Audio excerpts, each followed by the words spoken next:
and welcome to It's Story Time, kids. Today we're going to read Mr. Stofflees and the Painted Tiger by Robin Mellor. Now kids, buckle in because this is actually quite a long read. It's a proper story, so I hope you enjoy this one. I love this book, so I think it's worth persevering with it. Obviously you can always pause and come back at another point. Also, I'm reading from my garage today. Unfortunately, yesterday on my way to work my car broke down. I've got it to, the repair shop, the garage. I know this is a garage, and where they repair cars is also a garage, but I managed to get it to the garage and hopefully they'll fix it and get it back to me. But I left the microphone, the little clip-on microphone, in my car, so hopefully you can hear me. Here we go. Mr. Stofflees and the Painted Tiger by Robin Mellor. Look, it's got chapters and everything, kids. How grown up are we? Wow. Nothing ever happened in Rivermead Flats. Ravi, Yasmin and Peter sat on the wall in front of the flats. Every morning Mrs. Saki took her dog for a walk. Every morning Mr. Walker came out of his door, looked at the sky and went in again. Every day the milkman came in. Every day the milkman came. Milkman came? Was it always a man? Maybe it was a woman sometimes. Every day the milkman came. None of them took any notice of the three children. The three children being Ravi, Yasmin and Peter. Nothing ever happens, moaned Ravi. Peter looked up. Wait a minute, he said. Something is happening. A small blue van was stopping outside the flats. The children watched as a man got out. He went to the back of the van and opened the doors. The van was piled high with bags and boxes. Someone's moving in, said Yasmin. They watched as the man lifted boxes out of the van. He looked exciting. He wore a long purple cloak with silver stars. Each of the boxes had writing on the side, and the writing says, Mr. Stofflees. Handle with care. Mr. Stofflees, brackets, artist. And this says Paris. Paris is a capital city in the country of France. Wow. Mr. Stofflees looked round and saw the children.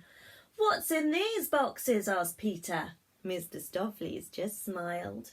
The children wanted to stay, but Peter's dad was calling. Time for lunch, he said.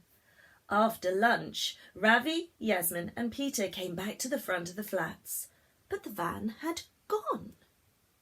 They looked everywhere for Mr. Stofflees. There was no sign of him. We'll see him again tomorrow, said Yasmin. But next morning they couldn't find Mr. Stofflees. They searched and searched. At last they went to the top of the stairs on the first floor. There was Mr. Stofflees. He was painting on the wall.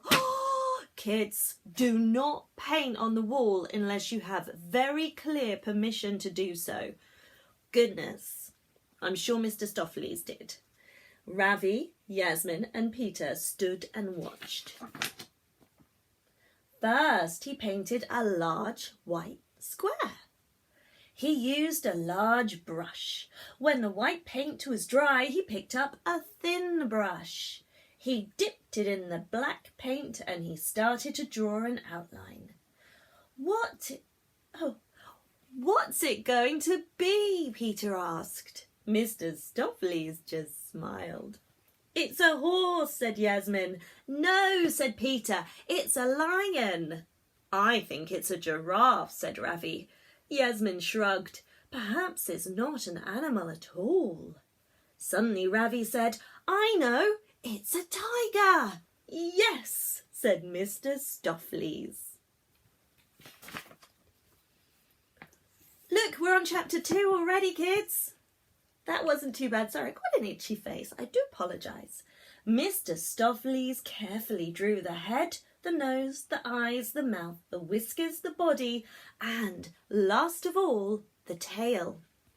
He wiped the sweat from his face. Yeah, it must be hard work doing all that painting. I've got to let it dry now, he said. Then I'll add the colour. Ravi, Yasmin and Peter had to go. Never mind, said Mr. Stofflees. You can come and see it tomorrow. It will be finished by then. Next morning, Mr. Stofflees got up early. He put on the colour. Now I'll let the paint dry, he said to himself. Then he went out. As soon as they had eaten breakfast, Ravi, Yasmin and Peter came to see the painting. The children stood in front of the picture. After a few minutes, Peter said, "It's a good painting. It looks like a real tiger." "Yes," said Yasmin, "but I've never seen a tiger that colour before." "No," said Ravi, "but apart from that, it looks like a real tiger. Its eyes look very real." The tiger blinked and turned its eyes to look at them. "And that mouth looks real," said Peter. The tiger twitched its whiskers and opened its mouth. "You're right," said Yasmin. "It looks real enough to come to life." "No way, kids!" The tiger waved its tail, stretched its legs and slowly stepped out of the painting. The children stepped back and stared.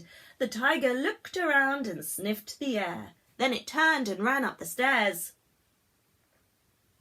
"It's going upstairs," Peter shouted. "Come on, let's follow it." The children ran up the stairs after the tiger. On the second floor, Mr. Singh opened his door to take in the milk. He watched in amazement as the tiger knocked over a bottle with its paw.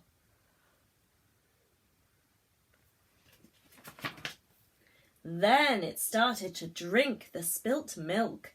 "Goodness," said Mr. Singh, "I've never seen a tiger that colour before." The tiger finished the milk. It sniffed the air again and ran downstairs. The children followed. When it got outside, the tiger started walking towards the shops. 2 workmen had been mending a hole in the road. Now they were sitting on a wall, eating some sandwiches. The tiger took a sandwich from one of the workmen. Oh, poor workman, he'll go hungry. It ate the sandwich. Then it ate all the sandwiches in his lunchbox. Then it ate the lunchbox. Oh! "Do you see that?" said one of the workmen. "My lunchbox." I mean, I'd be surprised too if a tiger came out of nowhere and ate my lunchbox. The other workman just shook his head. "I've never seen a tiger that colour before," he said.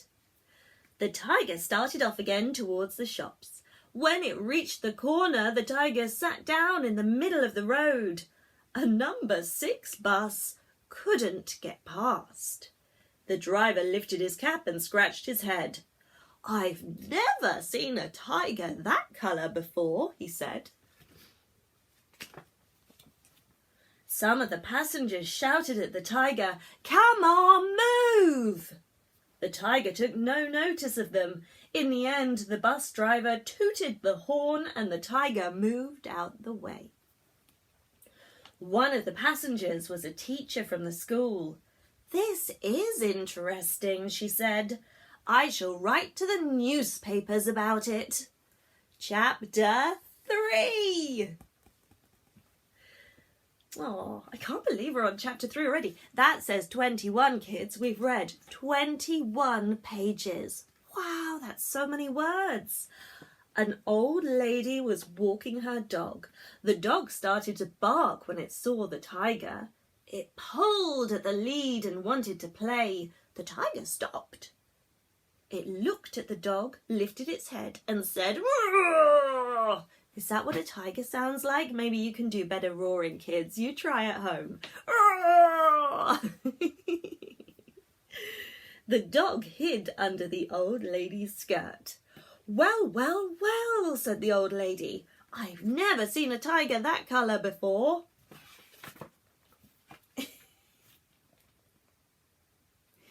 It's rolling around in flowers. In the middle of the square, the town council had planted a large bed of pretty flowers. The tiger walked slowly onto the flower bed. It rolled on its back in the middle of the flowers and stuck its forelegs straight up in the air. Then the tiger closed its eyes and made a loud purring noise. Aww. By now, all the shopkeepers had seen the tiger rolling in the flower bed. They all came out of their shops to look at what was going on. We've never seen a tiger that colour before, they all said. It can't stay here. It will be bad for trade. We can't have customers being scared by a funny coloured tiger. That's true. A real-life tiger loose in the world would be a little bit scary. They're big, right, kids, in real life? And they've got teeth and claws and everything. I mean, my little cat that lives with me here, he's bad enough. Imagine a fully grown tiger. Someone sent for the police. The policeman came and looked at the tiger. One of them spoke into his radio. It's a tiger, he said, but I've never seen one that colour before. The policeman and the shopkeepers were trying to decide what to do about the tiger when Mr. Stofflees came around the corner. What's going on? He asked Ravi, Yasmin and Peter. I mean, those policemen, they actually are men, so it's right to call them policemen. If they were women, I guess it would be right to call them policewomen. I don't know when this book was published. I think it's pretty old. Yeah, it's from the 1990s. So I think now we call them just police officers because it's irrelevant. Whether they're male or female, we call them police officers. So if you're just getting to grips with language, it's okay to say policemen because they're men. It would be okay to say policewomen if they were women. But generally speaking, it's best to just say police officer. It kind of shows recognition of the fact that they're all doing the same job and we don't need to differentiate. So that's that one. The policemen and the shopkeepers were trying to decide what to do about the tiger when Mr. Stofflees came round the corner. What's going on? He asked Ravi, Yasmin and Peter. It's your tiger, they said. It's come to life. No, it's come alive. And it drank Mr. Singh's milk, ate a workman's sandwich, stopped a bus, frightened a dog, and now it's rolling in the flower bed. Mr. Stofflees looked worried. Oh dear, that's bad. I'll try to sort it out. He went over to the tiger and whispered in its ear. The tiger stood up and followed Mr. Stofflees. The children followed them. They went across the square, along the road, back to Rivermead Flats and up the stairs. Mr. Stofflees patted the tiger on the head and tickled it under the chin. He pointed at the empty white square. Now, he said in a firm voice, back on the wall. Now, he said in a firm voice, back on the wall. Did that sound firm, kids? Maybe you could try. Maybe you're better at firm voices than me. Let's tell the tiger, back on the wall. The tiger growled softly, waved its tail, bent its legs and jumped back into the picture. Mr. Stofflees rubbed his hands. There, that should be that. Mr. Stofflees, Ravi asked, Will the tiger come off the wall again? And will it eat someone? Peter asked. Mr. Stofflees shook his head. Don't worry, it'll stay safe in the painting now. Next morning the children got up early and said, I wonder what will happen today. After breakfast they went to look for Mr. Stofflees. They found him looking at the wall at the top of the stairs on the second floor. He smiled at them. Hello, he said. What shall I paint today? A lion, said Peter. No, said Ravi, a cheetah. Yasmin thought for a moment. My favourite animal is an elephant. But if that comes alive... Mr. Stofflees picked up a paintbrush and smiled again. Very well, an elephant it shall be. Wow, it's a green elephant with a pink trunk and ears and little purple feet. That's so cool. I've never seen an elephant that colour before, right kids? Let's see, is that the end? That's the end. Tells you a little bit about the author. That's nice, isn't it? We don't usually get to meet the author. That would be Robin Mellor, grew up in Swansea. That's in Wales. So, okay, I'm going to give you a little bit of information about the British Isles. So, England, the country that I'm in, is part of Britain, which is, I guess, the nation. And the United Kingdom, which people often use to refer to individual countries within Britain, is known as the United Kingdom of Northern Ireland and Great Britain. Okay, so it's not just England. There are lots of different countries here. Well, not lots, but there is England, Scotland, Wales, and Northern Ireland, which is the 4 main areas in England that make up the United Kingdom of Great Britain, which is England, Scotland and Wales, and Northern Ireland. So Great Britain is England, Scotland and Wales, but the United Kingdom of Great Britain and Northern Ireland includes Northern Ireland. So, even though we're a little tiny blob of an island in terms of a map of the world, we actually are basically 4 different countries. So it's very political, but that's basically what it is. He grew up in Swansea, which is Wales, which is one of the countries that makes up Great Britain. But I now live in Rochester in Kent, which is in England. Sometimes stories just come to me like Mr. Stofflees, although to be truthful, it was the idea of the tiger that came to me first. Sometimes I have to work on my stories for a long time. I imagine it's really hard to write these stories and to do the pictures as well. I live with my family and a crazy dog called Jackie, who likes to sit on my papers, and a toy orangutan called Dexter, who travels around to schools with me. Oh, that's lovely. I think I've got a toy orangutan, but I don't think he's got a name. Well, anyway, that was Mr. Stofflees and the Painted Tiger by Robin Mellor. And well done, kids. We got to the end of a really, really long book. Oh, thank you for joining me. I hope you enjoyed that one. I do appreciate it when you watch these videos, and I do hope that you can hear me. Sorry, it's slightly different. We're in a slightly different place, slightly different lighting, and obviously the sound might not be as good as it was before, but thank you for joining me anyway. I do appreciate it, and you take care now, kids. Bye.